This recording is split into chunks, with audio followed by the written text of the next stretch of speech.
Hi guys, my name is Christine and I'm a dating, relationship and personal development coach. Today I'm talking about taking your power back and how to take your power back. So if you've had any trouble with romance lately, it could be something to do with breakups, or it could be someone that lost interest in you, like a dating prospect, and you're feeling pretty down in the dumps. It could be that you're just feeling down in the dumps in general. Perhaps you had some other kind of life crisis, like you lost a job or you lost someone in your life through tragedy or death or something like that. If you've gone through some tragedy and you really feel like you need to take your power back, then this video is for you, okay? So in order to take your power back, you have to feel like you're more in a sense of control, okay? Because usually if you feel powerless, it makes you, if you kind of like take the opposite of powerful, which is powerless, right? So if you're feeling powerless, it means that you don't really have control over things. And it kind of feels like life is happening to you and there's nothing you can do about it, right? You're kind of like just riding the wave basically, and you have no control of where you're going, right? That's what powerlessness can sometimes feel like, by having no control. So how can you feel more in power, more in control of your life, okay? And it's pretty simple, okay? So there are going to be some things obviously that you can't control. Okay, so you need to let go of it. Let go of trying to control it, because if you can't control it, there's not really much you can do about it, right? You can just let go. Okay, there's a quote that I really like by Wayne Dyer, and he said something like, is it in your control? And if it's not in your control, then let it go. Is it in your control? And if it is in your control, then just take control. Okay, it's very simple. Okay, and I usually find that kind of calms me down a bit whenever I'm sort of like feeling a bit erratic about a certain situation. Okay, so what else can help them? So obviously creating a vision for your life. Creating a life that you want, like trying to figure out basically what it is in this life that you would love to achieve, that you would love to see happen for yourself. It could be like having a certain set of experiences. It could be like something like traveling. You like to go to all these different places. It could be that you'd like to have a certain amount of income. It could be that you'd like to have a body shape, a certain body shape. There are lots of things basically that could make you happy. And you want to find out what those things are, right, ultimately for yourself. Okay, so you want to figure out how I can achieve these things, right? So what you want to do is you want to write a list basically of the things that you can do every day to help you achieve this vision for your life. Okay, so it's always a good idea to have a goal, to have goals for yourself that you'd love to achieve and work towards them. Because if you are working towards them and you're being productive, that will help you feel more in control and feeling like you're more in your power rather than powerless. Okay, so if you're taking action on things that you want, right, even if the success is slow, because that's what you'll often find, right? You'll often find that when you start trying to tackle a goal, no matter what it is, sometimes it can take some time. Sometimes it can take years. If it's something really big, it may even take a decade to achieve. Okay, but that never deters people. And the reason why having a goal that's big, that may take a lot of time, doesn't deter a lot of people. Well, a lot of people who are truly successful, right? The reason it doesn't deter a lot of people is because they know instinctively that, you know what, the time is going to pass anyway. The days, the years, the months, whatever, right? They go by like grains of sand in an hourglass, and they go by very, very quickly. Okay. And because of that, people who are successful at achieving their goals know that, you know what, I'm just going to do these things anyway. I'm just going to be practical. I'm just going to try and achieve these things anyway, because the time is going to pass. So I might as well be trying to achieve the things that I want. Even if I don't get it exactly the way that I want, even if I don't achieve all the things that I want to achieve, even if I don't reach the top of the mountain, I'm still way more ahead than those people that haven't even started. I'm still more way ahead of myself if I had never have started either. Right? So you might as well be trying to achieve the things that you want in life. You might as well be trying to make your life better. You might as well be trying to be productive and make these things happen for yourself. Okay? Because the time is going to pass anyway, so you might as well just be productive.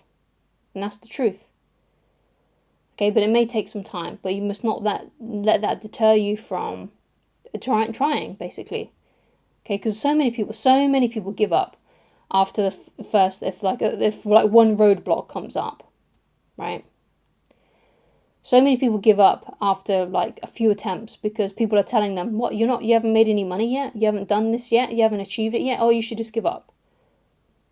Right? But what a lot of people don't understand is that success takes time, right? If you want to achieve something in your life, if you want to achieve a certain lifestyle, a certain body type, it's going to take time. It's going to take persistence, right? So your inner mantra while you're trying to achieve the life that you want shouldn't be, oh, I'll give up when 6 months have gone by, or I'll give it a year, and if I haven't made any success, then I'll just give up.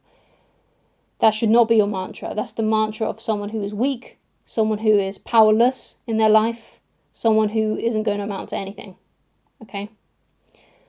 Your mantra should be, it's not a matter of if this is going to happen. It's just a matter of when. It's just a matter of time. I'm going to achieve this. I'm going to have this life.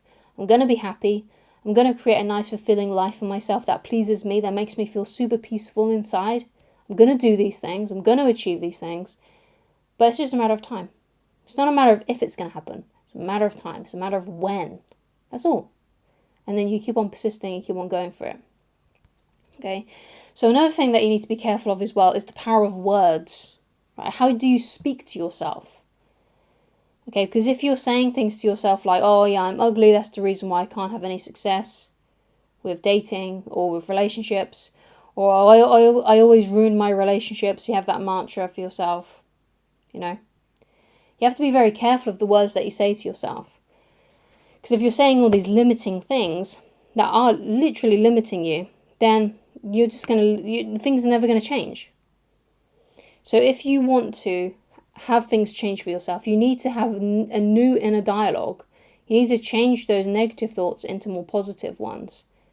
Okay, and it's not that difficult, right? As soon as a negative thought comes into your head, right, and this happens to me all the time, I'm more prone, I would say, to being negative than positive. I just always have been. I look back through old photos of me when I was a kid. I just look absolutely, utterly miserable. Right? I don't look happy at all. I've always been prone to sadness. I think I have like a deposition for being sort of like more depressed, right? When I was in my 20s, I was on antidepressants for 5 years, right? So I had a huge depression issue, okay? But I can still turn negative thoughts into positive ones. So when that horrible, instinctive, negative thought comes up into my head, I switch it to a more positive one. So if it's something like, let's take a classic one of, oh, I'm ugly. Right. I question it. I go, is that true? Is that actually true though? Have some people said to me that I'm not ugly? If some people said to me that I'm good looking? If some people said to me that they like my hair or they like my eyes or something like that? And the answer is yes, people have said that to me before. So it can't be that I'm ugly. Okay? So you've got to change those negative thoughts into more positive ones. It's a good idea to question the negative thoughts that come up. It's actually a lot more easy than you think, because all you have to do is question it. All you have to say is that true? Right? And is there anything that I can think of that is actually on the contrary, that I've experienced? It could be something like, oh, I am dumb. Why do I always make these dumb decisions? Right? That could be something that you say to yourself. And then you think, okay, well, actually, is that true? And now your first thought might be, yes, it is true. I make dumb decisions all the time. Okay, but and then you ask yourself again, right? Is there anything on the contrary there? Is there any experience that I've had that showed me that I'm not dumb? And then you can think back through your life, and you're like, okay, well, I did pass my driving test. That kind of proves somewhat that I'm not completely stupid. Okay. I actually got a pretty good grade at school on my English exam, something like that. Let's say you got an A. Well, yeah, I guess I'm not too stupid then, if I got that. Right? So it's all about looking back and finding things that actually are not true about those limiting beliefs. So it's easy to turn negative thoughts into positive ones. It just requires a bit of brain power, which I'm sure you are capable of. Okay? So another thing that can really help as well to help you take your power back is doing things that raise your self-esteem instead of lowering it. Okay? So obviously self-talk is a good one. Right, but other things that raise your self-esteem is exercise, seeing your body change. Like especially if you lift weights, you can really see the difference when you lift weights. You can see your body shape change actually quite dramatically, pretty soon actually, if you lift weights and things like that. Obviously, do it safely. Okay. Other things that can raise your self-esteem is being productive instead of just wasting your time and being idle. Okay, other things that raise your self-esteem are, actually doing things less. Sometimes it could be removing things, actually, from the things that you do every day. Like if you feel groggy and tired after binge watching Netflix for 6 hours, then maybe don't do that anymore. Right, do something more productive. Maybe go to the gym, or write, or work on a side business that you've got, or maybe just go online and help other people. Go on things like Quora, or is Yahoo Answers still a thing? Like just answering, helping people in some way, right? It might be a bit more of a productive use of your time. Sometimes it could be removing things. It could be also as well like removing bad things from your diet. Like if you feel horrible about yourself after just indulging in like a massive pizza and like a 2-liter bottle of Coke, if you feel horrible after doing something like that, then maybe don't do that anymore, right? Maybe stop doing that. Eat something else instead, or just use your time a bit more wisely, right? You'd also save a lot of money by doing that too, right? Which is always good, right? Sometimes it's not just about adding new things into your life, but actually removing things that can help raise your self-esteem. So do whatever makes you feel good. Do whatever makes you feel a true raise in your self-esteem, right? Like I said, exercise is a good one, right? Being productive is another good one as well. Feeling like your life is moving forward, right? Even if it's really slow, okay, which can happen, right? So don't lose heart, and you can take your power back. And all it takes is just, trying to design a day for yourself, trying to design every single day for yourself in a way that makes you happy and makes you feel productive, and taking control of some of those elements in your life. Because what you've got to realize is that there are going to be some things you can't control. There really are going to be some things that you just simply cannot control.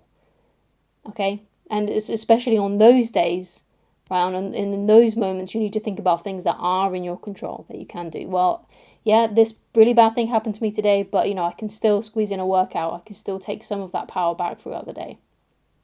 Okay, something like that. So thank you so much for watching. If you'd like to get in touch with me personally, if you'd like coaching with me, then please go to www.ChristineLoveridge.com. I shall talk to you again very soon. Bye.